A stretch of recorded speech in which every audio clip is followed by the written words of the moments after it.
Pleasant good afternoon to everyone, and thank you. It's a pleasure to be here at the America's Competitiveness Summit this year. I will first of all be providing a presentation to you, followed by a brief discussion with three panelists who I have the honor to mention right now. With me on the panel will be the Honorable Edmund Bartlett, Minister of Tourism for Jamaica, His Excellency Noel Anderson Lynch, the Ambassador, Permanent Representative of Barbados before the OAS, and Dr. Thakwe Driver, Chairperson of the Network of Caribbean Chambers of Commerce. So let me get right into my presentation.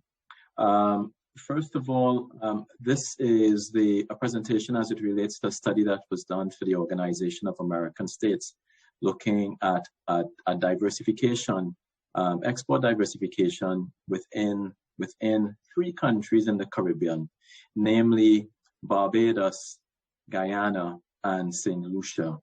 Now, why did we choose these three countries? Well, first of all, we really wanted to have a focus on countries where the main economic activity is tourism. And so that is why we chose to look at Barbados and St. Lucia. But we also thought that it would be very useful to look at a commodity producer in Caribbean, and we have decided to look at Guyana. So next slide, please. So as I said before, we're just going to be looking at the Caribbean export diversification. Could I ask that we move to the next slide? And before I get into the actual results of the study, it's really important that I remind my audience that even before COVID-19, many of our Caribbean countries were experiencing economic difficulties. And this particular slide just provides a snapshot of a summary of what those difficulties have been for quite some time. Now, it is not put up here, but just for you to know that before 2016, the average per capita income on purchasing power parity within the Caribbean was higher than the world average. And somewhere around 2016, the average per capita income in the Caribbean dipped below the world average. And some of the reasons for that are captured in this particular slide. So we have here macroeconomic imbalances, which really suggest that we have low growth. But in addition to that, we have excessively high levels of debt. And that is all related to low levels of productivity and competitiveness.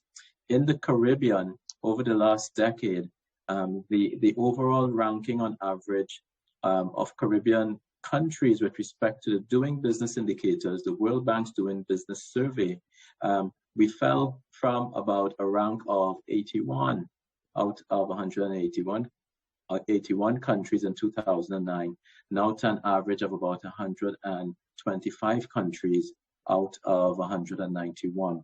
So our productivity and competitiveness has been declining, which also means that is having a knock-on impact on the competitiveness of our firms.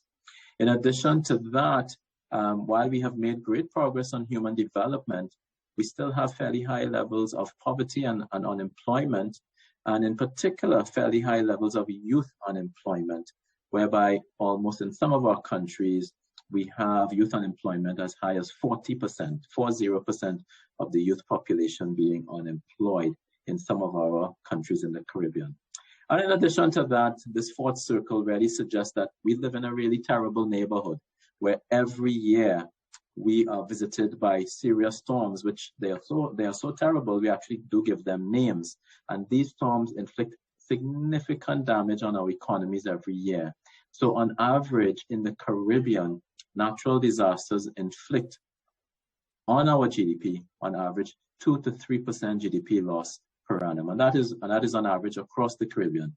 In some countries, when they get direct hits by storms, the damage and costs associated with storms can be in excess of 200%. So for example, Dominica, which was hit by Hurricane Maria in 2017, experienced a 225% loss of GDP from that particular event. And of course, all of that, we have some cross-cutting challenges as well, and implementation and regional gap. Next slide, please. And this all means that the Caribbean is a highly vulnerable place. We are a very open economy where exports account for a significant percentage of GDP, imports as well. So it means that we have significant economic vulnerabilities as it relates to that. As I mentioned before, the high levels of poverty and high levels of unemployment are also driving fairly high levels of crime across our region, which means that we have significant social vulnerabilities as well. As I mentioned before, we are extremely susceptible to natural hazards and to the impacts of climate change. And so there was a study done on this by the Caribbean Development Bank back in 2019, where we looked at a multidimensional vulnerability index and looking at economic, social, and environmental vulnerabilities. And we found that the Caribbean countries were indeed extremely vulnerable across this spectrum of economic, social, and environmental factors. Next slide, please. So let me just get into the study. Now, we all know all countries around the world have been impacted significantly by COVID-19. But however, in the Caribbean, the IMF has estimated that as a region, COVID-19 has had the greatest economic impact on our region, simply because of the openness of our economies, but more importantly, because of the mainstay of our economies. And most of our islands and developing states here in the Caribbean are dependent on tourism for their economic well-being.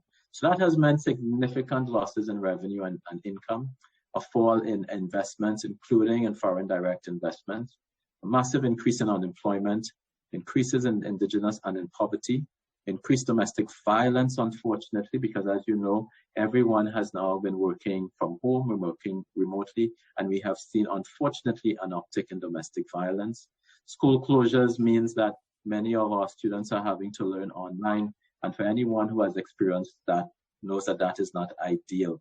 And we are going to have to pay particular attention to ensure that our children are not left behind because of the last 12 months of school closures.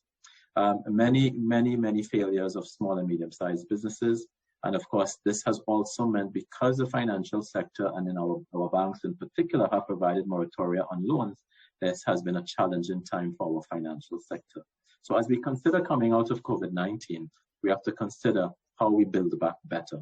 And so this particular study was an attempt to look at how can we diversify our economies coming out of COVID-19? Where can we think about new avenues, given the extreme vulnerabilities that we have economically, which is really related to the openness of our economies, and in particular, our susceptibility to anything that has a negative impact on tourism, and to a lesser extent on commodity exports. Next slide, please. So we use for this study the Hausman, Roderick, and Velasco approach, the HRV, which I'm sure most people are aware of, to look at what are the binding constraints to structural transformation in the selected countries. 3 countries, again, that we looked at were Barbados, Guyana, and St. Lucia. And from this particular slide here, what we have looked at in particular is the areas which Hausman et al. Have looked at as to why we have these binding constraints. And that is usually as a result of low returns to economic activities, as well as the high cost of financing. And if we look under each of those, there are sub-indices that play a large role in that. And in particularly on the high cost of finance, we are looking at things like the cost of finance locally is quite high. Cost of foreign finance is also quite high. Unfortunately, for some of our countries, the savings rate is quite low. And that, of course, is the feedback loop with respect to our vulnerabilities, particularly on environmental vulnerabilities. If households and governments continuously have to rebuild after natural disasters, and of course, there's costly intermediation. On the low returns on economic activities, on human capital, we still need to do a lot of work. Natural capital, it is only in some countries that we are blessed with commodities. Although now we are more considering how can we utilize the ocean space around us, because in many instances we have 80 times the land space as it relates to our exclusive economic zones when we look at the ocean space around us. So in fact, many of us have now been thinking about referring to us no longer as small island developing states, but as big ocean developing states. And how can we utilize sustainably that natural capital around us to help us drive our economic growth in the future? But next slide, please. So what are some of the macroeconomic constraints that we have here in the Caribbean? And let me just go through these quite quickly. Next slide, please.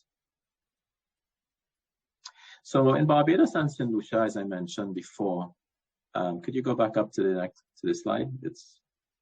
So in Barbados and St. Lucia, both specialize in tourism.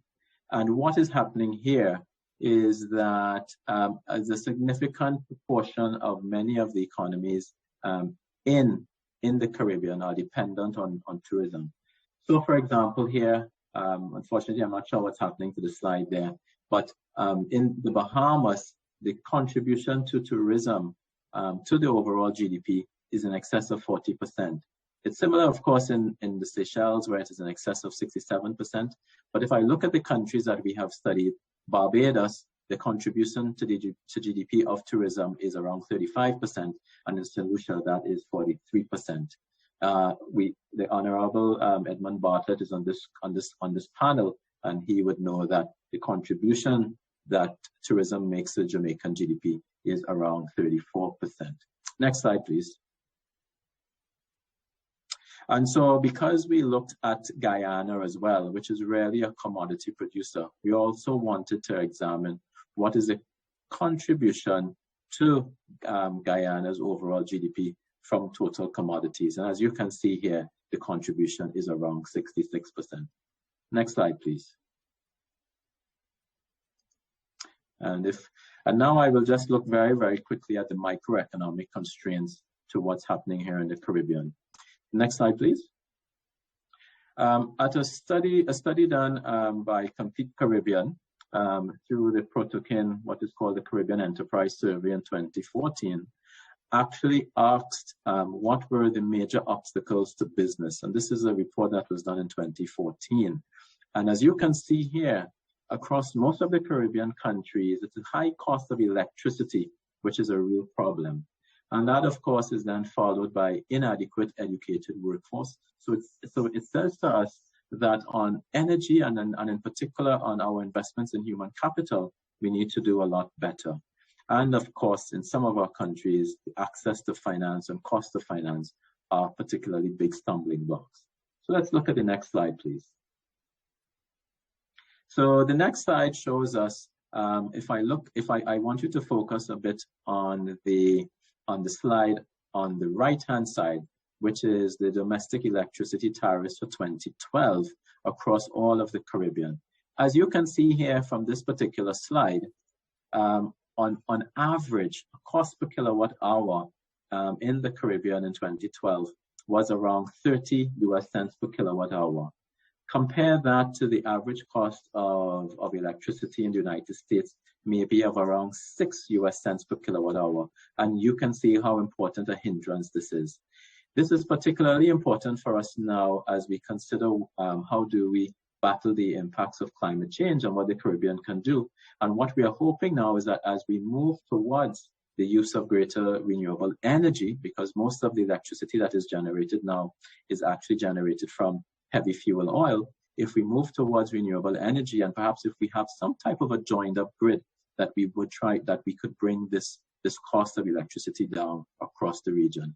And as you can see here from this chart, Trinidad and Tobago and of course Suriname have fairly low electricity rates, and that is because they tend to use their own supplies of commodities to generate their electricity. In Trinidad and Tobago, all of the electricity is generated from natural gas, and the cost of a unit of electricity there, kilowatt hours, is around 5 US cents per kilowatt hour. Next slide, please. And going back to the survey that was done, and just to reiterate the point, that I've put up here, that we need to ensure that we can make finance accessible to all of our businesses across the Caribbean. But I also wanted to highlight here the importance of infrastructure. As we can see here, we tend to rank fairly low as it relates to the overall ranking, as it relates to Jamaica, Trinidad and Tobago, Guyana, and Haiti. And for some of these, and unfortunately the numbers did not come out in this slide here, some of our rankings are above average, and which is good. But generally, we need to have much greater investments in roads, ports, and airports. Next slide, please. Okay, so let's look at the export diversification, the pathway to sustainable, inclusive growth in the Caribbean. So to do this, if I ask you to go to the next slide, please. To do this, we looked at product and services export sophistication at all of the countries that were included in this particular study. Now, what was also important for us is that in the literature, most of the literature looks at product and goods. What we tended to do with this report is that we also needed to look at service export sophistication, and that is what we have attempted to do in this study. And if I just move along to the next slide, I'll show you what we have unearthed here. So with respect to Barbados and Guyana, we looked at the product space. Now, these particular charts, how do you interpret them?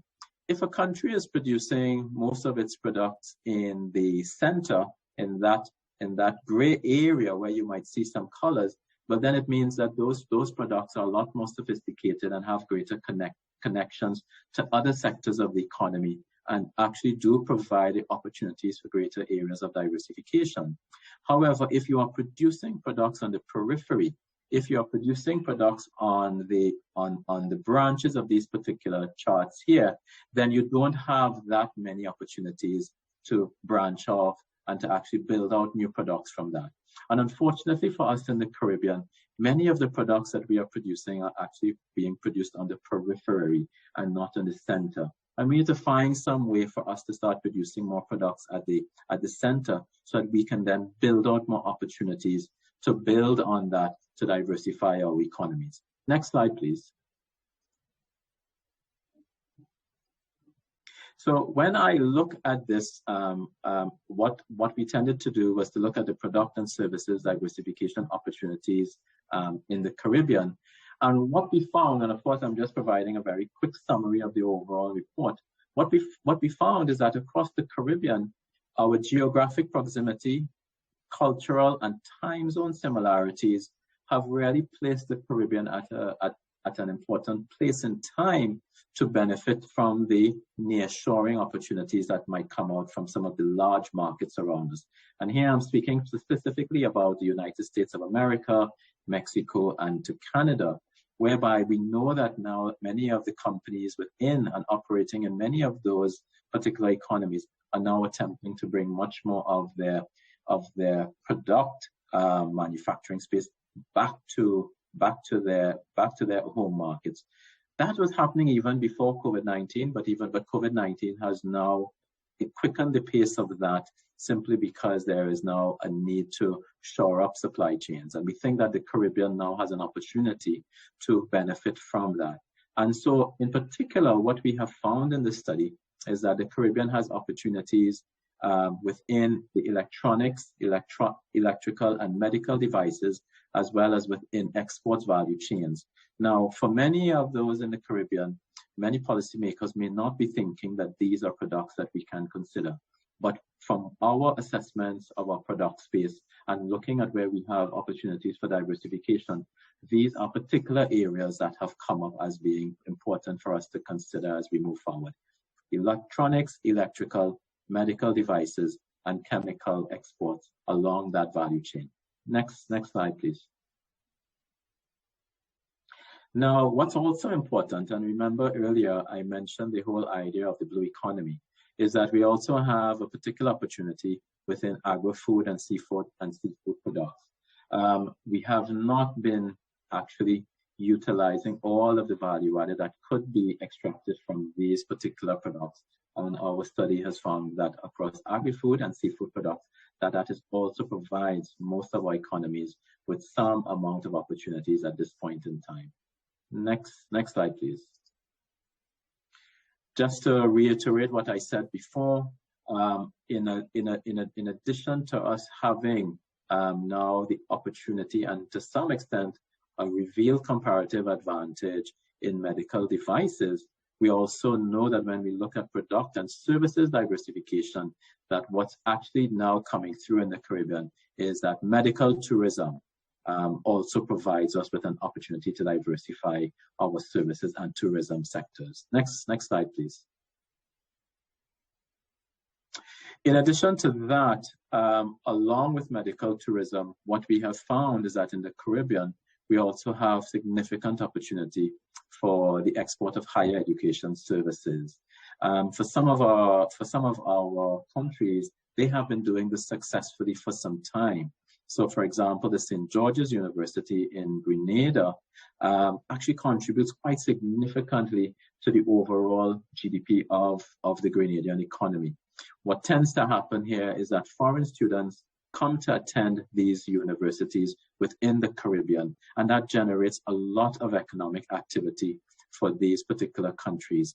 And what we have found from our revealed comparative advantage is that across the Caribbean, particularly as it relates to medical schools, that this is an area that we can consider growing. Is it possible for us to grow beyond the medical schools and consider having educational opportunities in other types of subjects? Next slide, please. So I just want to say a little something about the possibilities that are associated with this. And like I said before, in Grenada, foreign medical students and faculty contribute upwards of 5.5% of Grenada's GDP. And overall, the overall university tends to contribute in excess of about 20% of GDP. And as you can see here from some of the numbers from St. Kitts and Nevis, that there's significant expenditure from visitors and from students when they attend these universities within our jurisdictions. And in fact, the local staff that are employed at these universities tend to be paid much higher wages, on average of about 30% more than the national average. Next slide, please. Now, there are some opportunities here for diversification in the business processing, outsourcing, but I wasn't going to say too much about that. I just want to go to the next slide so that I can start wrapping up this particular presentation. Now, I think that we do have a significant opportunity here as it relates to digital nomads. Over the COVID-19 period, many of the Caribbean countries have sought to attract digital nomads to come and work and live within the Caribbean countries, because in 2020, most Caribbean countries managed the medical emergency fairly well, and we were seen as fairly safe places to come. But now we are considering that this could be a long-term trend for us. How can we attract people to come and live and work in the Caribbean and perhaps have their employment elsewhere? These are things that our policymakers are going to grapple with, but I think the whole idea around digital nomads is a noble one for us to consider going forward. And this has come out of part of the exercise that we have done. Next slide, please. So as it relates to product and diversification, I said something about digital nomads, but I'm not going to spend too much time on this. Could we go to the next slide, please? So in summary, the potential for the Caribbean is really around its geographic proximity, cultural and time zone similarities. How do we maximize our nearshoring potential in their markets? And what are some of the revealed comparative advantages and some of the areas that we consider at this point in time where we could consider diversifying into as it relates to Barbados, St. Lucia, and Guyana? And I'm sure that this would actually be similar in some of the other Caribbean countries that are tourism-led. So the export basket in medical devices is one that came out, and it actually did surprise us at first. But this actually means that we do have capabilities that can allow us to go into the manufacture of some of these. Electronic, electrical, medical devices, and chemical exports as well are going to be areas that we think that we can start pushing the governments to consider how we provide incentives to diversify in these areas. On the services side, we have to consider how we deepen our tourism product. Here, in particular, medical tourism, education tourism, and how do we attract much more of the digital nomads from around this world to consider coming to live here in the Caribbean. Next slide, please. So on the next steps, and this is my final slide, what is going to be required? In Barbados and St. Lucia, we have to think about upgrading the transportation and logistics network, tap existing and or global value chains, target high technology service imports and collaboration, and catalyze new knowledge and learning by doing. In Guyana, with respect to the commodity-based economies, it's very important that Guyana thinks about building out its transportation services, land, sea, and air, improving the infrastructure around that, in particular, improving the infrastructure around telecommunications, deepen its comparative advantage in agriculture and in its extractive industries. How can Guyana consider adding greater value added to each of those industries? And provide the appropriate policy environment for local investment. Significant investment in infrastructure is going to be required in Barbados. And to cap that all off, we know that we really do need to improve our overall doing business environment. So that brings me to the end of the presentation as I wrap up. And I want to now ask my panelists who are on this call as well, if they can come on so that I can ask them a few questions around this.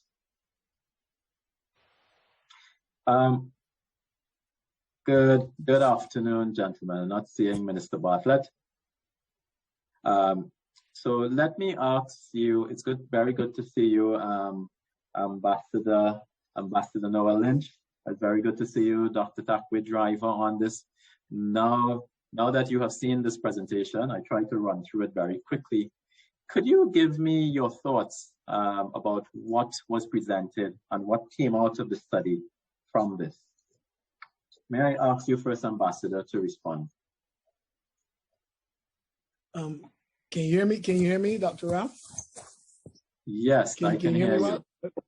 Okay, well, yes. Perfect. Well, thank you very much for your very insightful and thought-provoking presentation.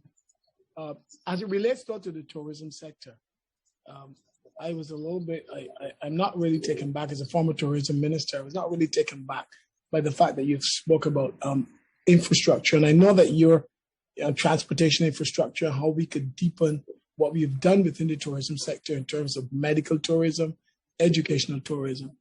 It is my view as well, and in Barbados, that we have not even really scratched the surface yet in terms of what we could do to the sector. While we talk about further diversifying our economies in an effort to make them much more recession-proof, much more shock-proof, it also underscores the need to restructure our industries internally, the tourism industry, for more efficient participation in what is going to be a substantially reordered global environment. And I believe, as I said, we have not even scratched the surface yet of the things that we could do to be able to change the industry. One of the things that I didn't really see a lot of is how do we fully digitize this sector?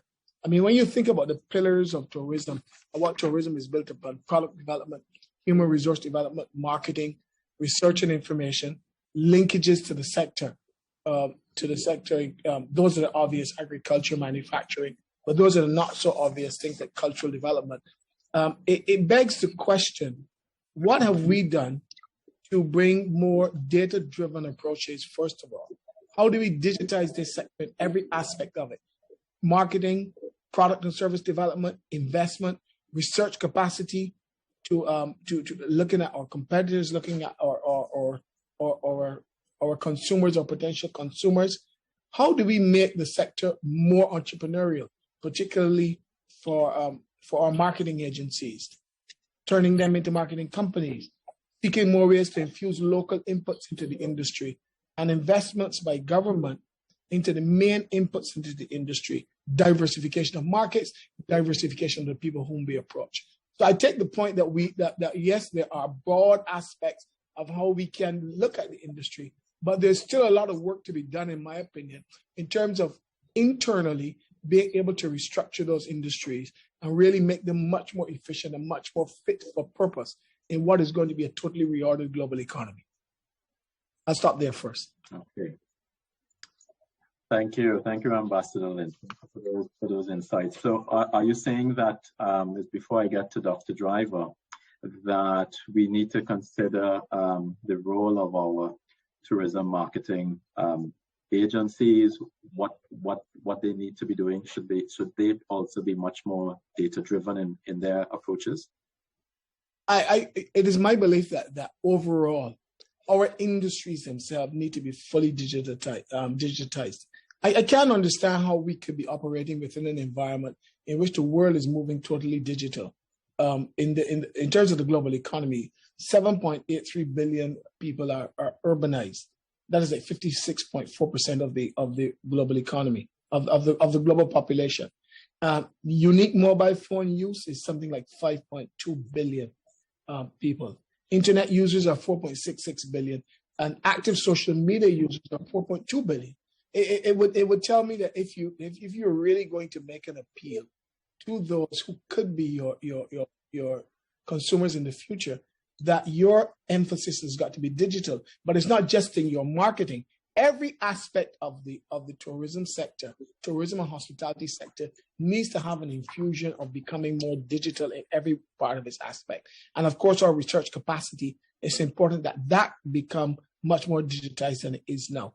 Because digital and social have really changed the way people interface with brands and will interface with brands in the future.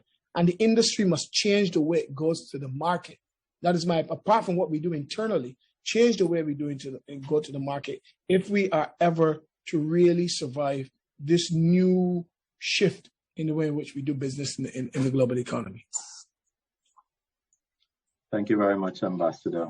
So, Dr. Driver, I'm going to pull you into the conversation now and to ask you two questions, really. One is the first question, just to give me your comments, what you thought about the presentation as it relates to the study that was done. But I think I also want to hear from you in particular, because you represent the CARICOM Chambers of Commerce, really. So that is really at a much more micro level. And when we speak at these particular forums, we tend to speak at a much more macro level. Coming from that point of view, I'd love to know your take as to what firms can do in this particular arena as well. Hand it over to you, Dr. Driver. Sure. Thank you very much, and good afternoon, and thank you very much for having me here in this session.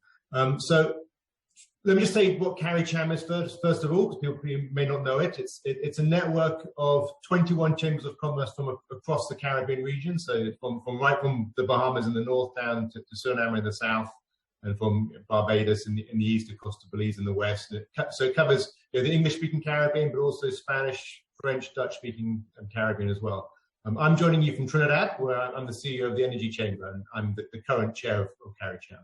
So when I was listening to your presentation, Justin, that point you brought up there about firms, that was one of the things that really came to me. So there's three main things I was thinking. One is that for export diversification, you need to look at the firm level and not just at countries or sectors, because countries and sectors don't trade. It's companies who trade. So we need to look at that level. That's the first point. The second point is that I think very often policymakers in the region see companies, and I have to say especially established companies, as the problem and not as the solution. And that's something we need to fix. We need to change that mindset. And the third point, I just wanted to echo your comments around governments and their need to place their major emphasis on improving the ease of doing business. And that's really what I think is important. So just on that point of the firms driving export diversification. So, I mean, to export, you need to have companies who have a strong balance sheet and who can effectively compete in a new market if we're going to diversify our exports. It's not only, exporting is not easy. And companies, even with digital transformation which has happened, exporting is still difficult as well. So you need companies who have that strong balance sheet, but also who know how to meet the standards of international customers. That's obviously crucial if you want to export. So actually tourism can be a big advantage there because you are meeting those international standards every day. but also the extractive industries, because you tend to have international operators in those sectors. So I think that there's actually two sectors where you can meet those international standards because the companies operating in those sectors are used to doing it. So I think that, tourism can provide that gateway into the other markets. And, as you talked about medical tourism, the offshore education sector, this recent great thing with digital nomads, and I mean, Barbados did just a fantastic job with that initiative. But also then I think that, you have to then think about how do those firms in those sectors also create those backward linkages. I know Jamaica's tried to do a lot of work creating backward linkages into agriculture. In the extractive sectors, there's been a lot of emphasis rightly placed around local content, trying to make sure that more of the inputs going into those big extractive sectors, particularly in the oil and gas industry and in the mining industry, that you're getting more local inputs. So that means that more of the spend is retained in the local economy, and that's very important. And we need to encourage our companies to be doing that and gearing up to be able to take advantage of those opportunities. But there are dangers with that as well. And I think of Guyana, with one of the countries that you're studying. There's been a big push from firms in Guyana to make sure they're able to sell services into its new oil and gas industry, and that's obviously something that they need to be doing. The obvious danger then is that you can end up selling to a customer in a sector which doesn't have a long future ahead of it as well. So companies have to think about also diversifying their offerings now into other sectors as well. On just another point on policymakers changing attitudes towards private sector companies, I think there's often a tendency in the region to see established companies as a problem rather than as a potential location for innovation and diversification. So people are always looking to startups and incubators, and people sometimes see, I think, the traditional firms as crowding out the potential startups and the incubators. But I think we just flip that around and see that within those firms there are opportunities for innovation as well. And so companies need that support throughout the business cycle. I think that was something which Deborah Winsmith from the US Competitiveness Council was talking about earlier. So we don't often see programs which encourage national champions amongst companies. And I think the contrast there with Korea would be stark. I mean, perhaps Jamaica is different with sandals. That might be a little bit different than the rest of the region. Final point then, just that, ease of doing business. It's poor across the whole region. We need to fix that. And we need to focus on our governments need to focus on that, both on that nationally, but also regionally through the Caribbean single market and economy. So we really need to fix this trading across borders within the Caribbean. Our customs departments need to change from being barriers and protectors of borders and revenue generating bodies to being facilitators of the movement of goods. And we need to get this freedom of movement of people. The countries in the region just are too small not to have effective freedom of movement. We need that to really work properly. So I think that's really a plea from the private sector to the governments to get this CSME working properly. The last point I would just make on the ease of doing business, we need to focus on our labour market legislation as well. Too much of the legislation in the region creates very rigid frameworks which concentrate on protecting jobs rather than creating jobs. So the emphasis always seems to be trying to sort of glue the current situation and stick it in place, where in fact what we need to be doing is creating new jobs, because that's what diversification is about. So we seem to have this bit of a dichotomy between always trying to protect jobs and then talking about diversification. I think we should concentrate on creating jobs instead. So those are my initial comments. Yes. No, thank you very much, Dr. Driver. Unfortunately, I got locked out of the webinar for a short bit there. But so I want to ask both of you. I won't repeat what I said. I think you know my views anyway, Justin, most of the time. Yes, no, of course. But I just want to ask both of you, because coming out of the study, there were some of the product lines where we thought that we could actually now think about diversifying our economies, like medical equipment, electronics, and electricals. And this isn't particularly in Barbados and St. Lucia as well. Now, I'm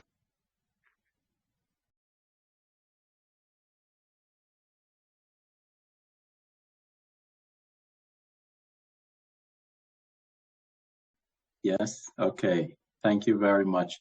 So I really do have to apologize to the audience for what just happened. We seem to have had a technical difficulty, which unfortunately ended our panel before it should have ended. And so maybe just to wrap up, I just wanted to ask Dr. Driver to give his final comments around what is required for us to diversify the economies in the Caribbean. Well, I think, Justin, I think that there has to be a lot of emphasis on supporting our companies and making sure that we have companies in the region who are able to export. So you need companies who've got the balance sheets. They need to have the experience of being able to work with international customers. And then we need to support them by having the right facilitative environment. So the big thing for me is improving the ease of doing business in the region. We just need to push ourselves up those ease of doing business rankings and let then the companies be able to trade internationally. We do have strong companies who are used to dealing with international customers because of our export success in tourism and our success in the extractive industries. In both of those industries, we work with sophisticated international customers. So we know how to do it. I think we need to sort of unleash the ability of the regional private sector to be able to take advantage of those opportunities. We need to do that regionally. So we have to put the CSME, the Caribbean Single Market and Economy, in place. I think that is there needs to be a real strong emphasis on that. I'm glad to see that regional governments seem to put the CSME in the last year back high on the agenda. I think that is really positive. And we need just to keep pushing that through and really make the promise of that single market operate, because the economies are all too small to not integrate. Yes, thank you very much, Dr. Driver. I've just been told that we have a few more minutes, and so I have the distinct pleasure to ask you a few more questions. So I hope I hope that you will indulge me there. So it seems as if we're going to have a one-to-one conversation now, because you're the last one standing, Dr. Driver. So I was very happy that you mentioned the whole area of regionalism and trying to progress the Caribbean single market and economy. What has been the main stumbling block here? Because this piece of research that we have done, we've only done it for 3 countries in the Caribbean, but I think it would be ideal if a similar study could be done for all of the countries so that we could get a fulsome picture as to the diversification potential across the region. But why is it the Caribbean single market and economy has not managed to move along to where we were expecting it to be maybe 20 years ago? It's to have stalled. Yeah, I think that there is, there's a lot of administrative inertia across the region. Now, that's not everywhere. You do have some examples of some of the countries who I think are putting things in place, but there is this sort of very slow way of approaching reform, and people really, I think, wait until the crisis gets as bad as it can get, and then they begin, and hope that they're not going to. They're running at a cliff edge, and somehow hope that a miracle is going to come along, and they're not going to get to that cliff edge, and they try to delay reforms for as long as possible. And I think that really is, it is a big problem, and we need to really grasp that public sector reform, which is often the thing which is standing in the way of the full implementation of the CSME. So you get heads of government will go to a meeting and agree a set of reforms, then it comes back within the national system of each country, and it gets bogged down in bureaucracy, and things don't get implemented. And you see customs departments not facilitating trade. You see immigration departments not really facilitating the single movement, and then the basic regional infrastructure around standards is not in place. So those are sort of things I think that just needs to get down there, and we need to translate that commitment, which comes from prime ministers, into actual action at the national level in each of the national public services. Yes. Yeah, and I'm happy you've said that, because in the last chapter of the report, unfortunately, I didn't present that. We speak about the need for implementation. How do we go from speaking about what we want to achieve and then actually getting what's needed done on the ground? Now, one of the things that's coming out of how you implement now is to have a greater level of accountability, but also to have buy-in. And I think you have made a great point when you said that it's almost as if we need to start thinking about a bottom-up approach. Let's try to get the private sector, the firms involved early on, and let them also be the ones holding the policymakers accountable for getting things done. What do you think about that? Yeah, I think exactly what we're trying to do in this Caribbean regional network of chambers. It is that it's a networked approach. We're not building a big infrastructure, and we're just using the technology to communicate with each other. And actually, one of the positives of the coronavirus pandemic is that it has forced us to use technology, which we were sort of resisting before. And we used to, instead of having virtual meetings, we'd get on planes and fly to each other's countries. And you need to do that sometimes. You do need to have face-to-face meetings occasionally. You can't do everything virtually, but you can do a lot virtually. And I think that creates the opportunities now. And I think that perhaps this pandemic has been a reset. I mean, our economies have been devastated across the entire region, particularly the tourism-based economies. And here in Trinidad, with commodity prices last year, and without other underlying structural issues here as well.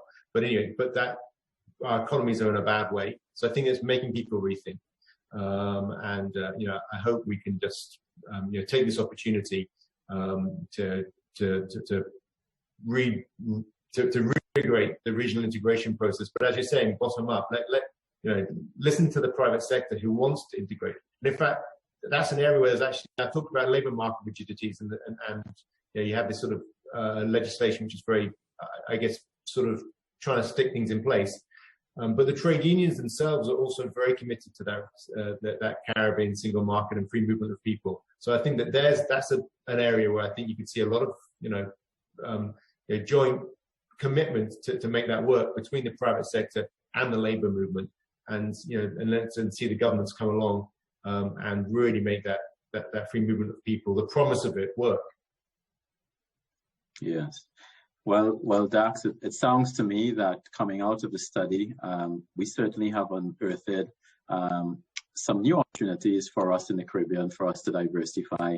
But it sounds to me that you're also saying that the COVID-19 pandemic presents us with a unique opportunity to face the challenges that we have, to now consider doing things differently, listening to the private sector, listening to the trade unions, who all seem to want regional integration, who all seem to want our economies to grow. And I think we need to consider moving forward in that direction. Well, Dax, I know that I think I need to begin wrapping up this particular session. I'm going to ask you if you want to leave the audience with any particular thoughts about our diversification drive. What do you think are the top 3 things? And I know you probably mentioned some of them already. What are the top 3 things that we need to do now in the Caribbean to move our economies forward, particularly coming out of the COVID-19 pandemic? Okay, well, I think that the 3 things I think are just really important. One is to make sure we put an emphasis on at the company level and support companies to be able to export it, because it's not sectors that export, it's not countries that export, it's companies. So we have to support our companies to be able to get out there.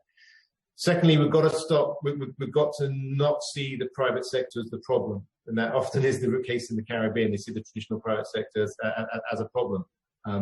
We need to see that as actually what gives us a solution for diversification, and champion what's happening within our companies, and champion innovation within the existing companies. Of course, we want to create new companies as well, but it's not just about new companies, it's also supporting the existing companies. Then the third point, just to emphasize that ease of doing business, that governments in the region need to have up that list of the ease of doing business rankings in front of them.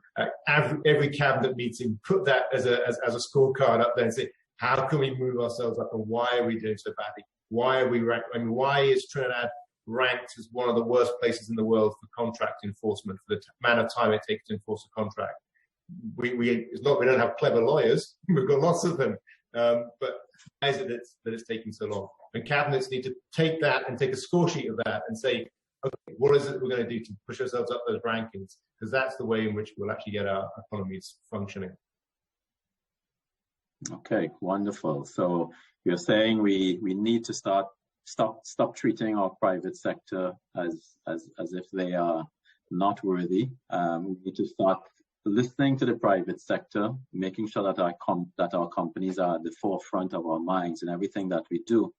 And it sounds to me that our cabinets really do have to take on board this doing business, improving the ease of doing business. I'm very happy that you mentioned that, as you also agree particularly with that notion that has to be something that we consider. It means that we're now considering reorienting our economies towards more reliance on private sector for the engine of growth. Well, Dax, I want to thank you, particularly on behalf of the Organization of American States, for sticking with us even through the technical difficulties that we've had.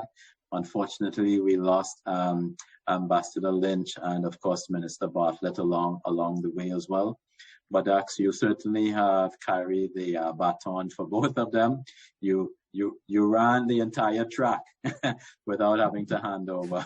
So thank you very much. I used to run 400, but not quite as Noel Lynch. So. Yeah. Okay. Thank you very much, and I know I say as well, muchas gracias, and have a wonderful evening. So now I will hand it back over to the chair of the session. Thank you very much, Dax. Thank you.